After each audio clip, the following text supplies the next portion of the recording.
Unpacking the Origins of the Second World War with AJP Taylor. Chapter 2, The Legacy of the First World War. The Second World War was in large part a repeat performance of the First. There were obvious differences. Italy fought on the opposite side, though she changed back again before the end. The war, which began in September 1939, was fought in Europe and North Africa. It overlapped in time, though not in space, with the Far Eastern War, which began in December of 1941. The two wars remained distinct, though the Far Eastern War created great embarrassments for Britain and the United States. Germany and Japan never linked forces, and the only real overlap was when the Japanese attack on Pearl Harbor provoked Hitler, very mistakenly, to declare war on the United States. Otherwise, the European War and its origin can be treated as a story in itself, the Far East providing occasional distractions off stage. In the Second World War, approximately the same European allies fought approximately the same adversaries as in the First. Though the tide of battle swung more violently to and fro, the war ended in much the same way, with the defeat of Germany. The link between the two wars went deeper. Germany fought specifically in the Second World War to reverse the verdict of the First and destroy the settlement which followed it. Her opponents fought, though less consciously, to defend that settlement, and this they achieved to their own surprise. There was much utopian projecting while the Second War was on, but at the end virtually every frontier in Europe and the Near East was restored unchanged, with the exception, admittedly a large exception, of Poland and the Baltic. Leaving out this area of northeastern Europe, the only serious change on the map between the English Channel and the Indian Ocean was the transference of Istria from Italy to Yugoslavia. The First War destroyed old empires and brought new states into existence. The Second War created no new states and destroyed only Estonia, Latvia and Lithuania.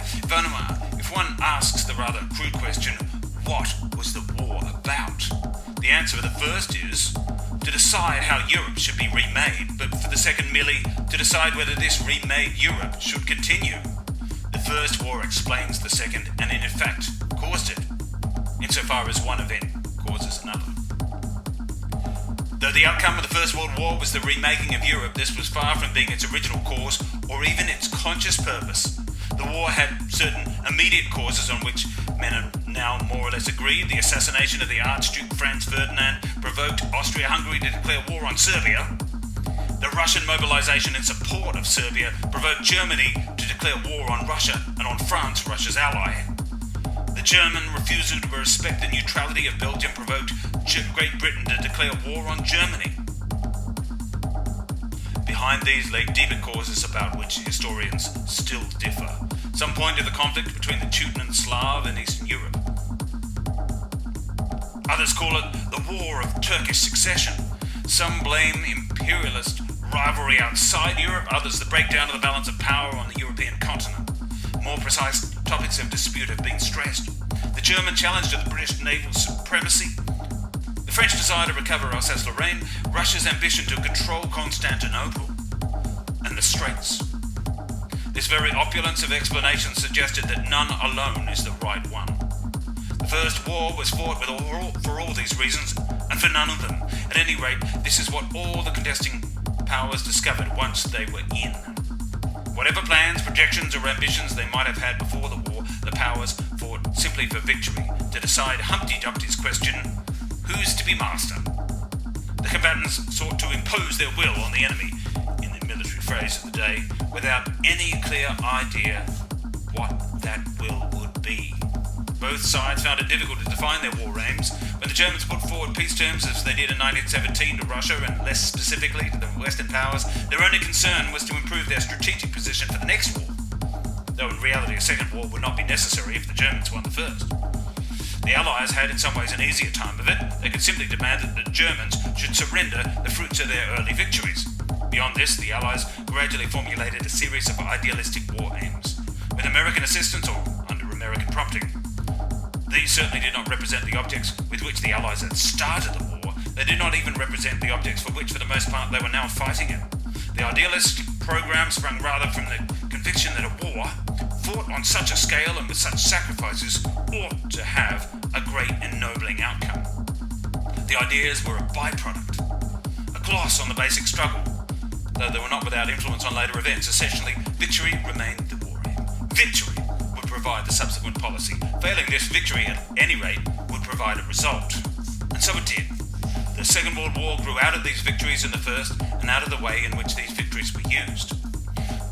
There were two decisive victories in the First World War, though at the time one was obscured by the other. In November 1918, Germany was decisively defeated by the Western powers on the Western Front, but before that Germany had decisively defeated Russia in the East. And this had a profound effect on the pattern of the interwar years.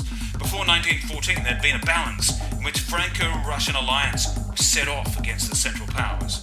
Though Great Britain was loosely associated with France and Russia in the Triple Entente, few supposed that her weight was essential to turn the scale. The war, when it was started, was a continental war, fought on two fronts. Each continental power put into the field millions of men, the British a mere 100,000. For the French in particular, Russian cooperation seemed the vital necessity, and British support an agreeable extra. All this changed as the war proceeded.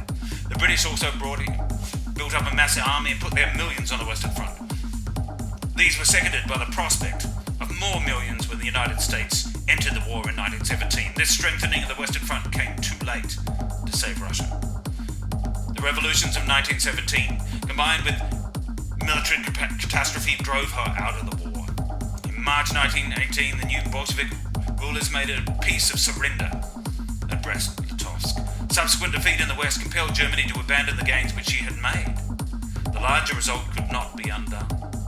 Russia fell out of Europe and ceased to exist for the time being as a great power. And the constellation of Europe was profoundly changed, and to Germany's advantage. Where there had been a great power on her eastern frontier, there was now a no-man's land of small states, and beyond it, an obscurity of ignorance. No one could tell for long years after 1918 whether Russia had any power, and if so, what use she would make of it. The Origins of the Second World War by